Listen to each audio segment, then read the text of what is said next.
Welcome into another episode of the Drum Candy Podcast. I am your host, Mike Dawson, the Chief Creative Officer for Drum Factory Direct. We are kicking off Season 8 with another 10 Reasons to Love. This time we are celebrating the great modern jazz drummer, Al Foster. Unfortunately, Al Foster passed away on May 28th of 2025, just a few weeks after we recorded this episode, so that's why there's no commentary from my co-host Tom or David regarding the passing of Al. We were planning on putting this out while he was still making music, but fortunately he's got a massive legacy and incredible discography, so we're going to dig through 10 of our favorite choices.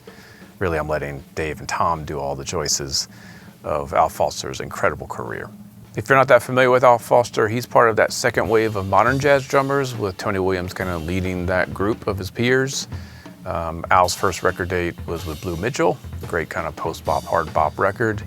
And he also followed Jack DeJohnette into Miles Davis's band. This was in the mid-'70s when Miles was shifting from kind of a jazz fusion avant-garde sound to more kind of heavy funk. Al was on all those records. And then when Miles took a little hiatus in the late 70s, early 80s, Al played with everybody. Joe Henderson, Sonny Rollins, you name it. He's on dozens of incredible records. McCoy, Tyner.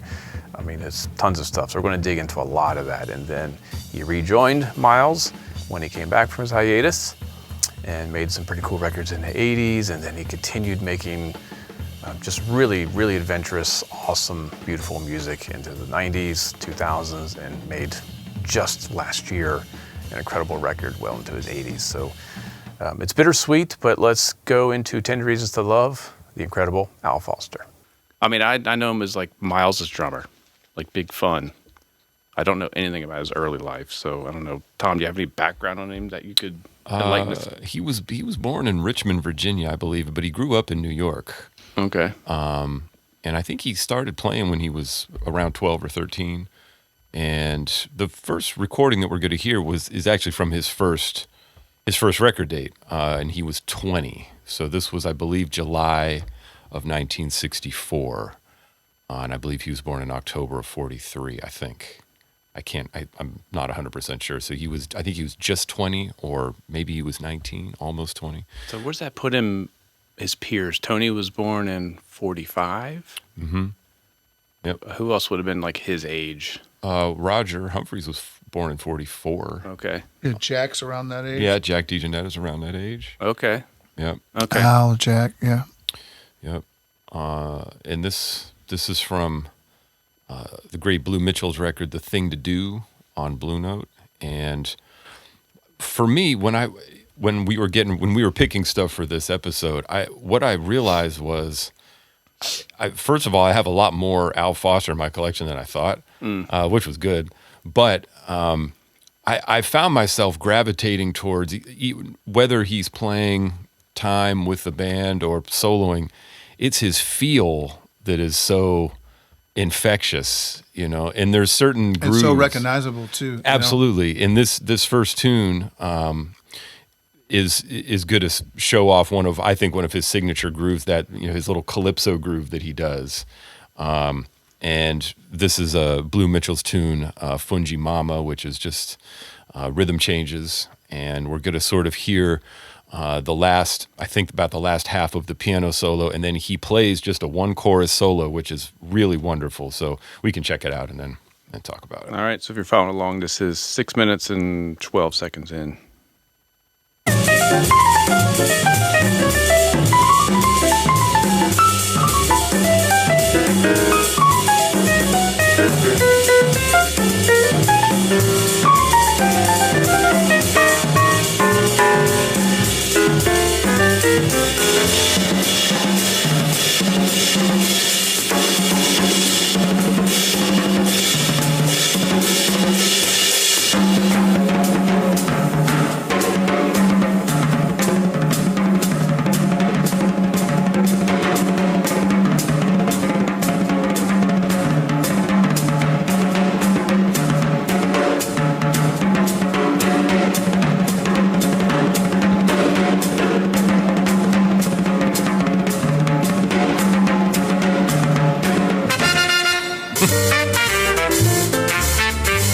I have two observations.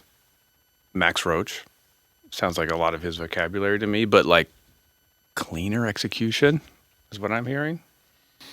I hear what you're saying, but his phrasing is a lot different than Max's. The influence definitely. Yeah. I can't Maybe argue it's with that. because I'm thinking like St. Thomas has some of that similar kind of licks. But I think I'm just hearing the way he structures his phrases is unique and great. It's very musical, and even though he's not really playing that groove through the solo, the feeling is there. Even when he's sort of playing around the drums, that the groove is still there in a great way, which I like.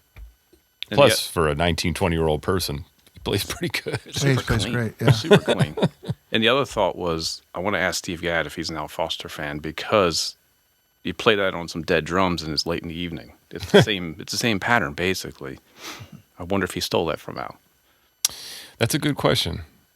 The bell pattern is a bit different, but it is very, very similar. So it could have been an influence. That's a great question. So anyway, we'll find Steve. So the earlier stuff is so different than later, and with Throck, all your picks jump forward in time. So, I mean, I think like a lot of my stuff, not all of these we've done, but some of them, it's like I really got into Al in the 90s. So there was a lot of great Al in the 90s.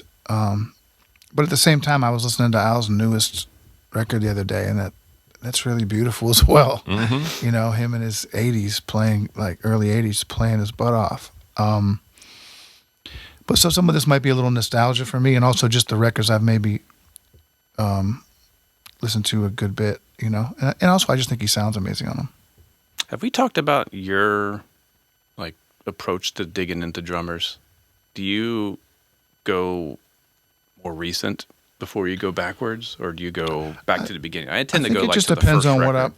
how I was exposed to stuff, Like, how much of the 90s Al stuff did you check out before you said, let me see what he did back in the 60s? A little bit, I think it wasn't that long before I tried to go back and find some more stuff. But as far as like Blue Note records kind of era, that, at least to my knowledge, Tom knows more than me about all these other labels, but there's not like as much of him on those labels as like Higgins or even Joe Chambers, or obviously Elvin and Tony and Blakey and Philly Joe and on and on. But when I was in my late teens, early 20s, it seemed like there were all these like important records coming out that I was a part of. What was that renaissance? Was that because of Joe Henderson kind of getting a lot more? I don't know. Al was working through the 80s. I mean, yeah, for sure. I don't know if it was a huge renaissance for him. Maybe, I don't know.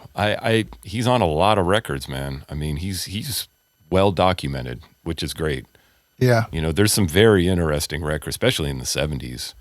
He was playing very, very straight ahead records. He was playing on records that were basically funk records. He was playing on experimental stuff, all kinds of stuff. And that era of like late 80s through the 90s, like, record stores were, at least because I was younger, like seemed to be like a big deal.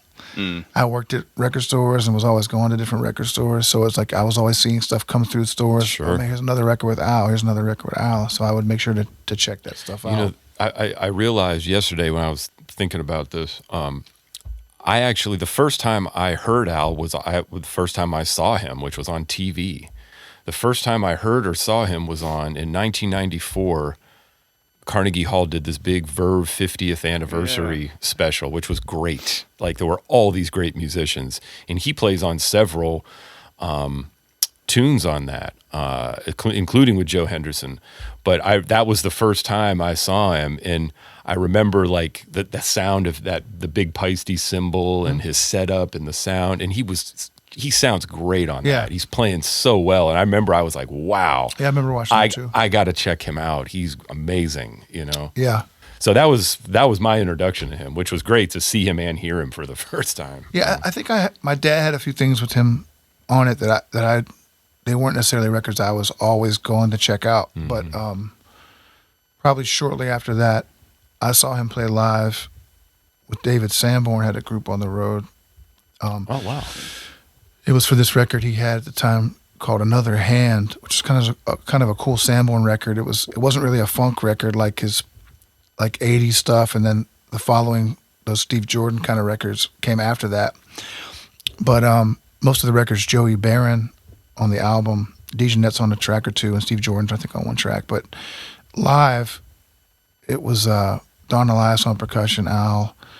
I think Sharnette Moffett was playing bass, and it was either Mulgrew or Kenny Kirkland. I can't remember. Wow. But it was a really cool band playing this kind of like, I don't know, jazzier than his funk stuff, but it still wasn't like swinging jazz very much. It's just a lot of straight eighth stuff, and Al plays the heck out of that stuff. I sure does. So I saw him live and loved that. And then I remember the Joe Henderson Miles tribute record was like really when I got really excited about him. Mm-hmm. And then shortly after, the record store I worked at, Blue Note had reissued State of the Tenor, the double CD, and I got that and was like crazy about it as well. So enough about that. We're going to cue up your first pick from 1992, Steve Kahn, Water Babies. Okay. So I was into Steve Kahn because of stuff we talked about on the Dennis podcast and probably the Weckl one we did too, playing with that band Eyewitness, which Steve Jordan was in originally. And I'm sure we'll talk about that when we do Steve Jordan. And then Weckl did a record with them. And then Dennis started playing with that band. That was the band with Anthony Jackson on bass, Manolo Badrena on percussion. Right. And so they had made a record of this group, this trio with Ron Carter and Al, which just those three. And then the following record was like a half Eyewitness, half jazz trio record. So this is off of that record, which is called Headline. And this is their version of Water Babies. Cool. We're going to cue it up from the beginning.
So good. Going back and checking this out, I haven't heard this for a while.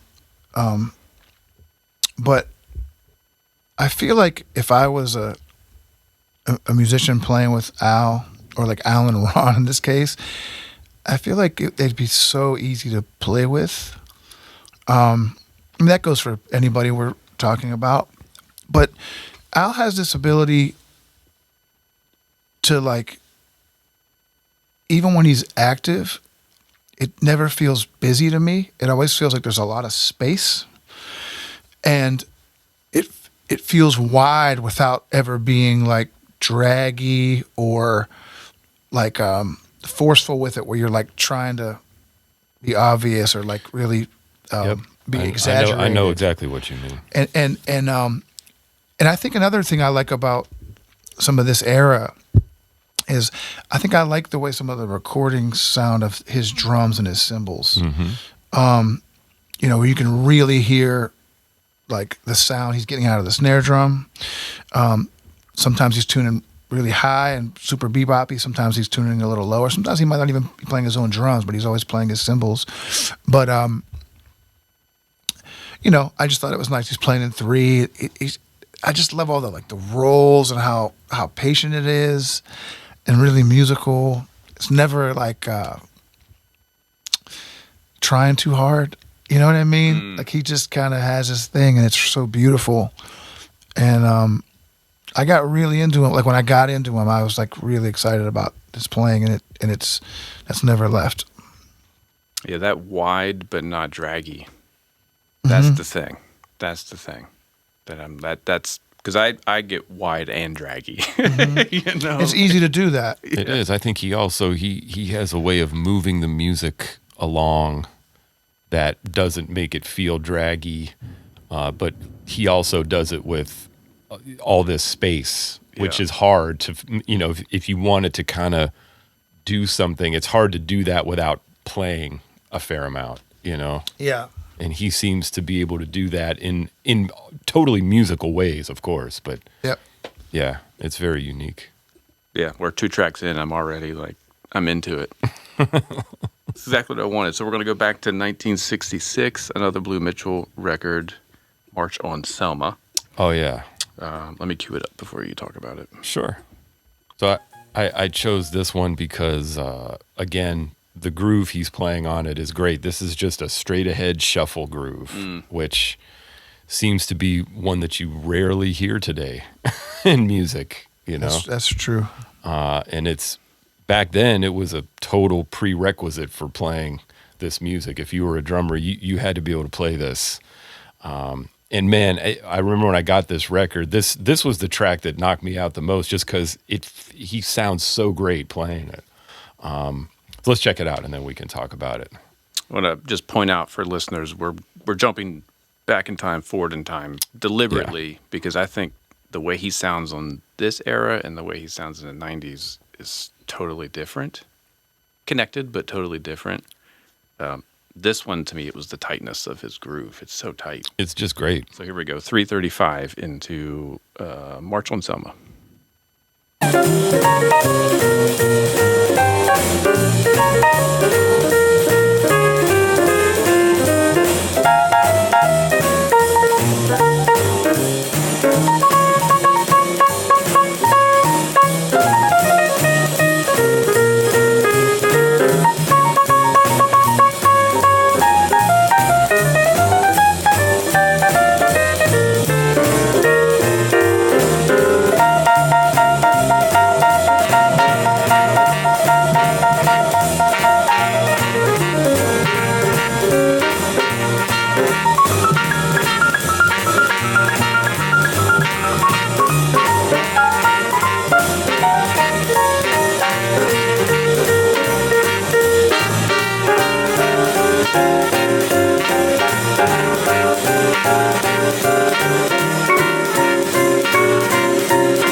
So good. Yeah, that's how you do that. And I'll say, like, I know what you mean about the different eras. I mean, these when you start looking at stuff that are 30 years apart and whatnot, like it can sound different for a lot of reasons. But I mean, that just sounds like Al Foster to me. Yeah. You know, I'm not saying it's exactly the same. I know what you mean. It sounds a little different, but I mean, it feels like the way he plays. You know. I think his playing evolved and changed a little, but yeah, it's definitely him. We should also note for the history portion of the show that this tune, the March on Selma, is very important because that was the year that the March on Selma happened. That's when all the students came over the Edmund Pettus Bridge and they were met with tear gas and billy clubs. So just goes to show that these guys were, you know, they were very politically active as artists and not just musically active. But the groove is... Got the energy. Man, you know, and the thing that's interesting is there's a lot of different ways to play a shuffle groove, even within jazz. And what kills me about this is he kind of sounds, there's a lot of older rhythm and blues records where the drummers are playing shuffles like that, where the left hand, the notes have more of an equal value. Like if you listen to Art Blakey, but he's playing more which is a little bit more of an older rhythm and blues kind of a feel, which is interesting, you know. I'm sure he heard that music when he was growing up, so it's interesting to sort of hear that influence in that groove. That's a cool mix too, because bass is in the left, drums are in the right. Yep. So you could really hear who's pushing, who's who's carrying the lead. Yep. It sounded like I was on the point A little bit. of the note. Little bit. Yep. He sounds great playing it. So now we're jumping ahead again to 1992. Mike Stern. Some more guitar stuff. I mean, the 90s it's a guitar era. Okay, let me cue it up here. Okay, so this is Moment's Notice off of Mike Stern's record. I don't know this record at all. I don't think I do either. Which It's record is this from? I think it's called Standards and Other Songs. I believe it's the title of the album. Oh, wow, yeah. And it's mostly Al, and then this drummer Ben Porowski's on a few tracks. Oh, as well. Ben's on that? Nice. I'm curious. I don't think I know this. Yeah, it's nice. This is right from the top as well. Just All right, let's go.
There's so much going on. He's playing a hi-hat on the downbeats through the head.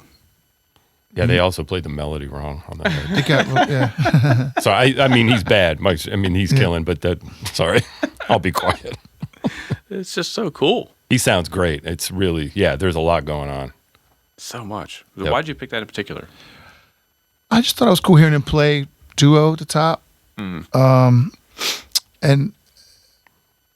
I think I just love Al's cymbal beat. Like I think I'm in thinking about preparing for this, what we're doing right now, and hearing all these different clips and songs from different eras and different albums. It's like, man, I just, like we said earlier, feel. But it's like I realized, man, I like that's, it's not easy, and it's most of my really favorite drummers that I try to emulate. There's a, I like the way they feel. I like the way they set their sound. Al's interesting. He's an interesting drummer. He makes interesting choices. And sometimes plays stuff that's like harder to play than you would think. Like he's got some interesting like polyrhythmic stuff and counter rhythms to other things he's playing. That necessarily wasn't totally demonstrated any of this yet, but there's a lot of that with his playing. Interesting left foot stuff, interesting comping ideas. He always will surprise you with something. Yeah. That at least for me, there's always something that was like, oh wow, listen to that. Yeah. On that clip, I love that he didn't at the beginning before they went into the tune where it's just him and Mike Stern.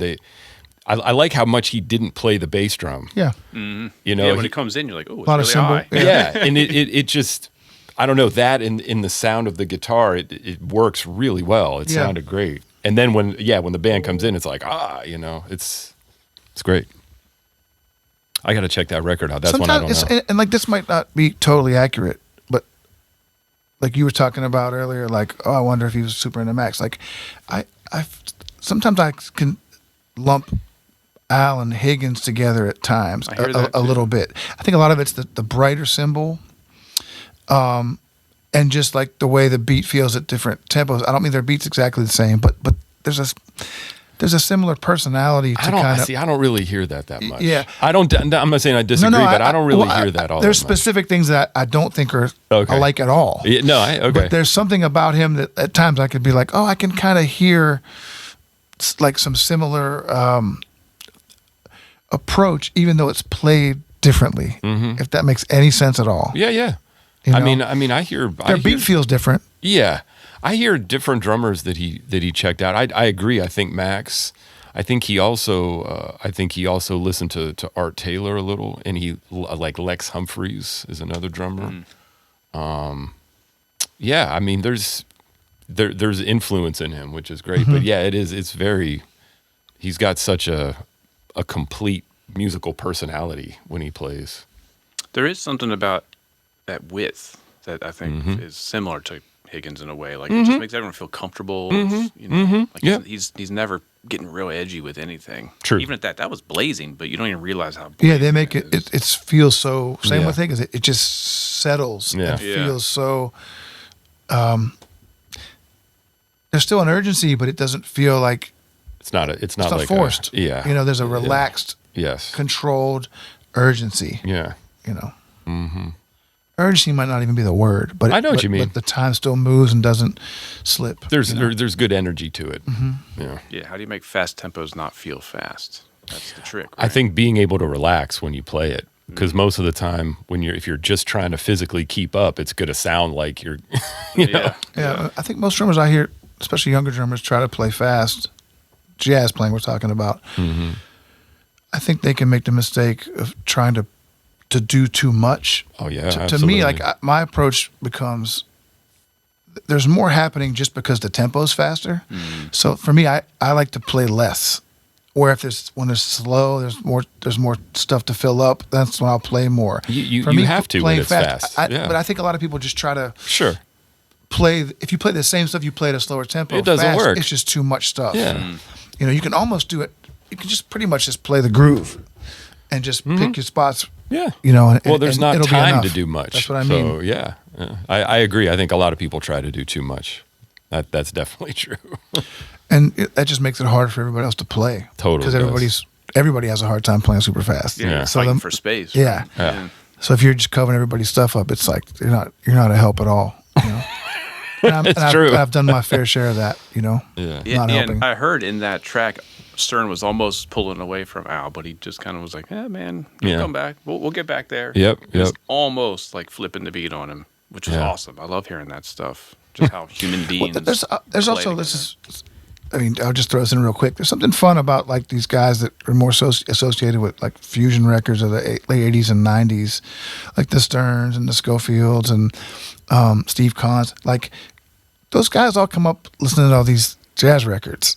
Do you know what I mean? So like these guys, they were listening to Higgins and Jack and Tony and Elvin and Al, and there's a reason they want to play with those guys. Those guys Yeah. are their heroes. You know. That's a good point. We're going to go back to 1978 and Bob Berg's Neptune. Oh yeah. Let me pull it up. What first. record is this from? This is from Bob Berg's first record called New Birth on Steeplechase. Tom Harrell, Cedar Walton, Mike Richmond on bass. I think Sammy Figueroa plays percussion on it. And this is the last tune on the first side. And it's just like a nice little medium up-tempo kind of hard bop tune. But Al plays a great solo on it. In this, what I liked about this was you get that he's playing a lot of drums. I mean, he sounds great. Everything he plays is great, phrasing and whatnot. But it has this great feel to it. Like you can, you know what I mean? Like even when he's playing, like, whoops, when he's playing longer phrases around the drums, it still feels great. You know, it has a really good feeling to it. So that's kind of why I chose it. It's a good record though. Overall, he plays great on it. So we're starting at 5 minutes and 35 seconds in. Yep.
all the notes. He's going for it. He sounds great. I mean, again, like the phrasing to me is really, it's interesting. There's tradition in it, but nobody else really plays like that. It's unique, and it feels good. Like it has a great feel. Even when he's, like I said, he's playing a lot, a little over the bar line. It's still like, it has that great feeling to it. That might be the sweatiest I've heard him play. Like you could tell they were working. And if you said, what year do you think that record was made? I think I would have nailed 1970. I would have said 79. Yeah, no, it's totally. The drum sound is like definitely sounds of that era. And that cymbal he's using is unique. What like is that thing? It sounds heavy. Like it sounds, I mean. Yeah, he used that cymbal on a bunch of records back then. And I'm not sure what it is, but it could be the same symbol. Yeah, maybe, Just yeah. recorded different. Because it has that kind of.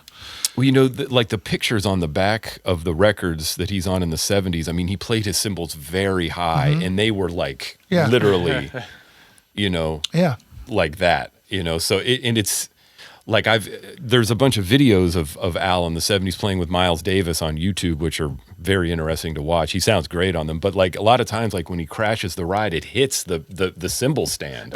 Maybe like that's what gives it that gnarly. Yeah, it's really something. Yeah, That's really something. It is, man. It's crazy. But he sounds so good on it, That's the new trick to get that kind of sizzly you vibe. just have it hang right next to the stand. Just have it smack into a metal pole. There's a few records. Dexter Gordon biting the apple. There's a couple others on Steeplechase where there are these great pictures of him just straight on, and he's just smiling with his big cowboy hat on, and the cymbals are like 5 feet above his head. It's amazing, They got lower over the years, but they still have that angle, Yes, yeah. Who started that trend? Because it was everybody. Who knows? I don't know. What's his face with Weather Report? Eric Gravatt. Eric Gravatt, yeah. Yeah, his is way up there. Is it? Yeah. Yeah. It's like he's trying to do like reps or something. Yeah. Like at the It gym. must have been whoever manufactured the first like long boom stand. That was it. Like, oh, here we go. They were making money back then. Some shoulder surgery later. Yeah, rotator cuff surgery. That is a wild record. I've got to check out the whole thing. It's really good. The tunes are good. The playing's great. It's good. That's the stuff like coming up, trying to get into this music. I was like so far, and I was like, all right, don't even dare put that on. No, I hear you. I need to kind of hear the stuff that's a little bit more I understand. in the path. But now that's all I want to hear is the weird stuff. Bob Berg was playing great back then, man. So now we get to Joe Henderson, 1993, Miles Ahead. Oh, great. This is such a good record. While I'm queuing it up, why'd you pick this one? I mean, like I said earlier, this was probably the main record that got me really, really into it. Like the first record with Al that I listened to over and over and over and over. It's nothing really any different than anything else. It's just another wonderful recording with great musicians playing beautiful music. I love the picture in there with the picture of Miles taped on his cymbal. Yeah. I remember looking at that being like, wow, that's pretty cool. Yeah. Is that on the sleeve? Yeah. It's like it was in the insert, I think. I think they write about that too. Like Yes. in the liner notes. I think so. So he was looking at a picture of Miles the whole record. Yeah. That is cool. All right, I finally got it queued up here. So we're 105 in. They played a lot together, man, him and Miles. 70s Yeah. and 80s. Yeah. That's why for me Al Foster's an enigma, because I wouldn't think who's the perfect drummer to play with Miles in the late 70s and the early 80s. It wouldn't be him. But it was. But he was the perfect guy for that band. Like I figured that era would have been the hard-hitting what's his name? Ricky Wellman, or that, the That Dennis. came a little later, Right. yeah. It's just such an enigma to me. Okay, so here we go. 105 in Miles Ahead, Joe Henderson off of So Near So Far.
That's so good. So what is that ride cymbal? 22? It's a Sound Creation Dark Ride. Which the ones I played, And then the name, don't sound like I think that. eventually they changed it to, I can't remember. They changed it at some point to maybe like a New Dimensions Dark Ride, but originally it was a Sound Creation Dark Ride.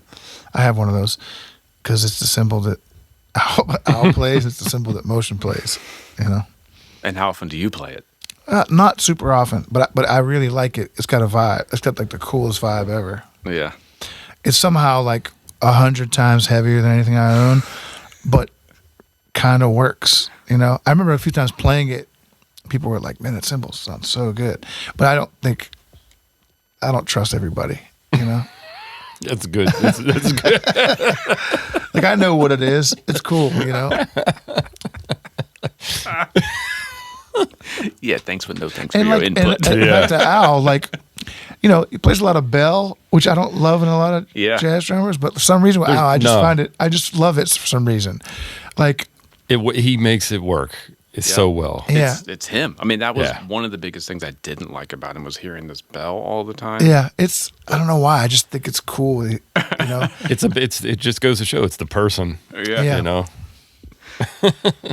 Right. I love his snare drum sound a lot too. Like he gets a really great Gets a sound. great of the snare, sound, yeah. and he gets different tones out of the snare drum. And I would like to see one of his drums right after he played it to see how it's actually set up because it sounds tight, but there's some newer low. recordings where it's really tight and kind of odd to me. But like this era, I loved the sound he was getting out of the snare drum. Yeah. And actually, really, the drums in general. Mm-hmm. You know. He always gets a good sound, and his drums always sound great, for sure. Our next up is 1980 McCoy Tyner record. Oh, yeah. This is an interesting record. This is a double LP, pardon me, on Milestone. And it's the rhythm section of McCoy Tyner, Cecil McBee, and Al. And there's 2 records, so there's 4 guests. Each gets one side of one LP. It's like Freddie Hubbard, John Abercrombie, Arthur Blythe, and Bobby Hutcherson, which is a very interesting group. This tune, Inner Glimpse, is it's the first track on the first side of the first record. It's Freddie Hubbard with these guys.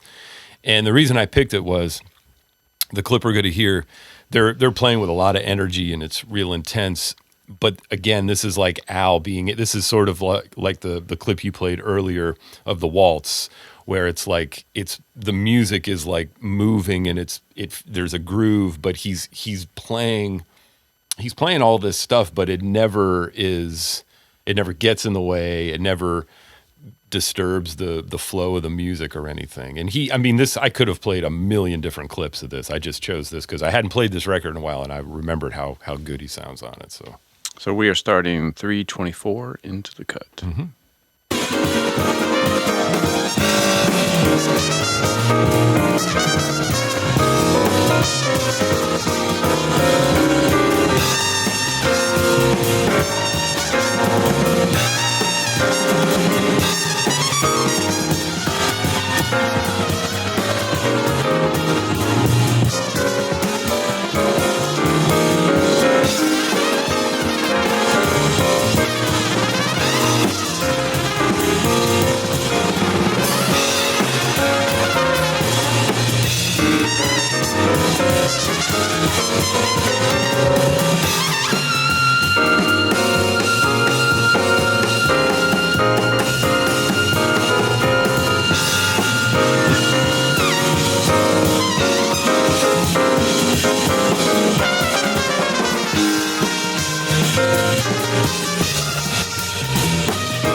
Man, they were going for it in the late 70s, early 80s. I'm telling you. You're right. You could tell when it was. Yeah. And I mean,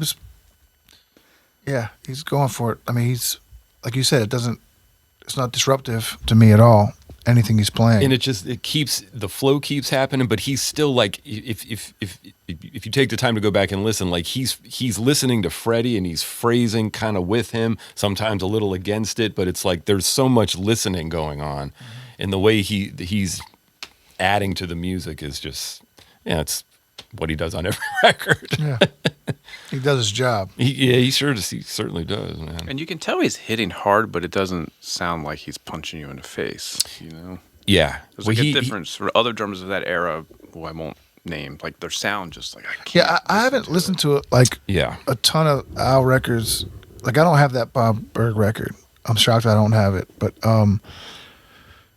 like, that period of Al, like the aggressive kind of, I'm not saying he's playing aggressive. That song required a certain thing, and he's doing what you do. I think most of the stuff I have of Al that I've listened to the most isn't quite that, like, strong, you know?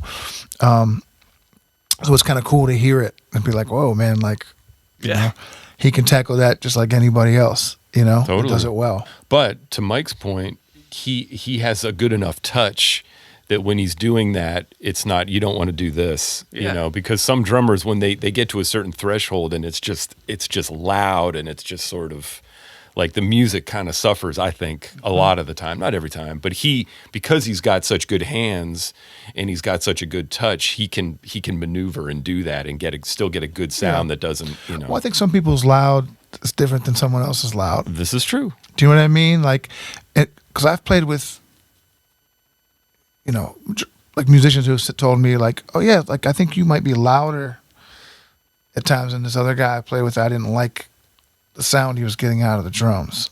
Like you know, I've heard people say, oh, it was annoying. It was kind of brash. Yeah. But even when you get loud, you're not. And I can't do it like Al Foster, you know. But it's important to have a wide dynamic range, but still keep it musical. Oh, of course, and to still get a good quality sound out of the instrument.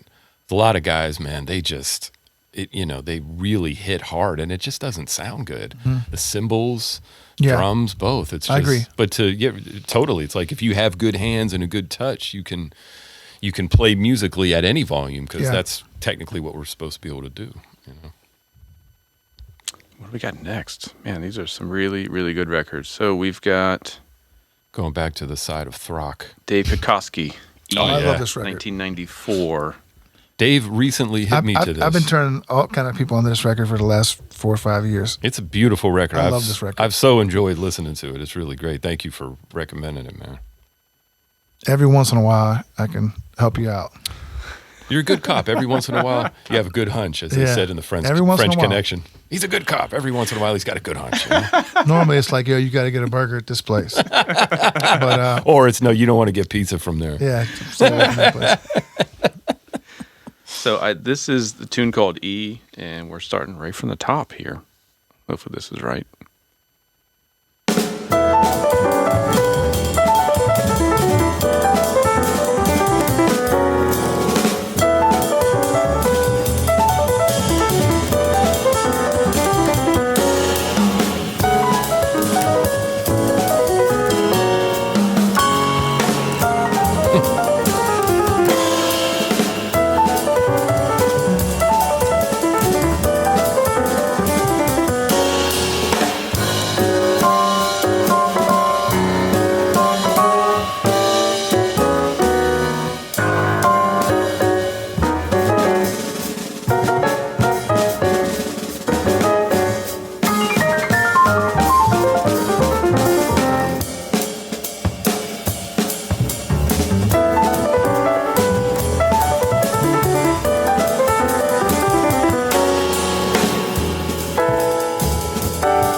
I'm hearing like the fully formed Al stuff, the splashes, the bells, all that.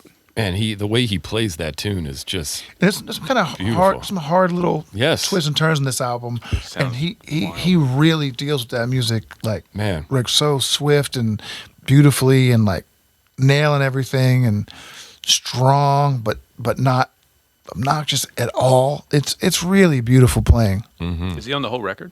Yeah, this might be like one of the Al records I've listened to the most, just because I just really love the way he plays on this record. It's good music on this record too. The tunes are really good. It's like you and I were talking a week or so ago. It's recorded very well. You know, it's a pleasure to listen to it. It's Would nice. this been because when I think of Dave Kikoski, I think of Tame. Yeah, later on there's drummer. others. So that was Crisscross later. records with Tane. Okay. This is way before that. Okay. So yeah, just hearing that. This is like early 90s, mid 90s, early to mid 90s. Yep. So good. There's so much to digest there. Just the left foot splashes on 2. Again, it kind of just makes everything feel in slow motion in a good way for me. Yeah, he's got some really beautiful left foot stuff. Totally like does, like if I had to think of like 5 drummers that have cool left feet. What you said? A cool left foot. A cool left foot. Al was one of them. You know, for me. He's totally one of My them. 5 left feet. Well, Tom, we're at your last one. We've got 1981 Miles Davis Fat Time. Yeah. Cue it up here. This was from Miles's comeback studio record, the Man with the Horn. He did a live record before this, We Want Miles, which was basically the same band. This is Mike Stern, Bill Evans, a saxophone player, the great young Marcus Miller, Al, and a few others. Paul Thompson played this record for me back in like 1996, which is Nice. when I first heard it. And I love this first track. The whole record is good. This is definitely my favorite. And this is like a classic electric bass recording. Everything Marcus plays on this is really incredible. But the groove Al plays on this is so great. We're going to hear it from the beginning, just the first minute and a half or so into Miles's solo. But he plays like this sort of marching funk groove, which is just, it's really cool. It works so great for this tune. He eventually goes to just playing more of like a simpler, backbeat on 2 and 4 groove. But for probably a good almost half of the tune, he's playing this sort of marching groove. It's really killing. So we can check it out. All right, it's right from the top. Yep. This is Fat Time.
I'm glad you played this because it's reminding me to pull all these back out. I haven't listened to this for a long time.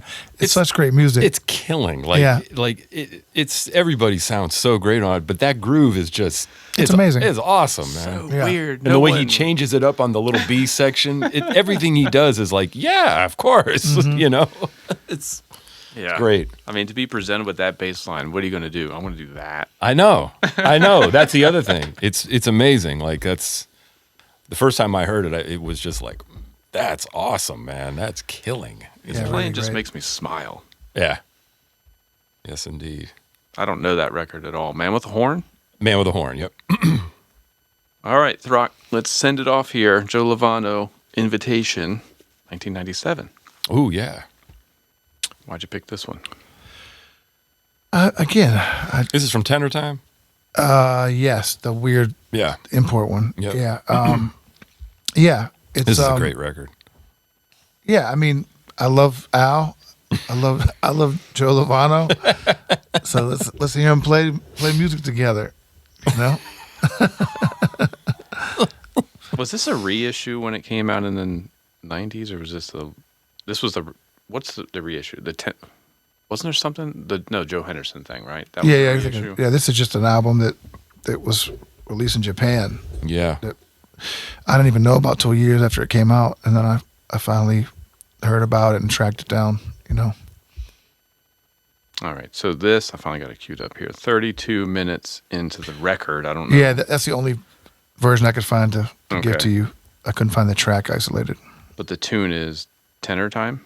Or is that the record? No, they're playing Invitation. Invitation, sorry.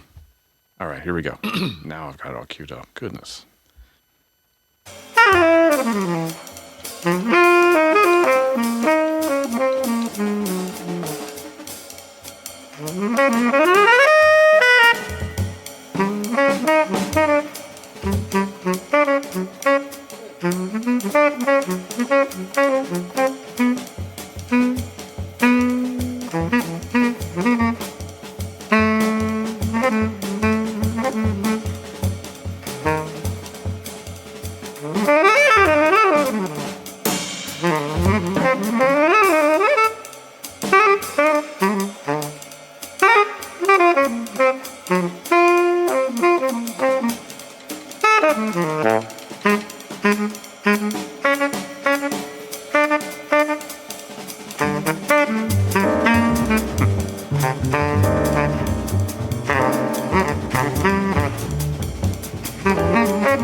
Oh, man, don't stop that. You know what? When I hear him play, he seems to be able to do this whether he's playing time or soloing, is he plays like shapes when he plays, which is so interesting, you know.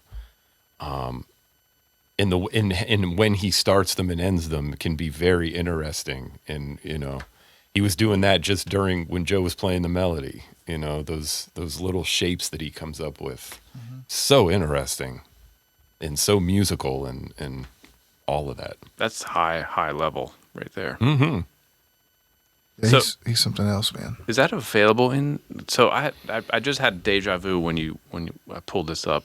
I was in grad school and I had a lesson with Carl Allen, and he said he put a record on and says, "You know who this drummer is?" Didn't tell me what it was.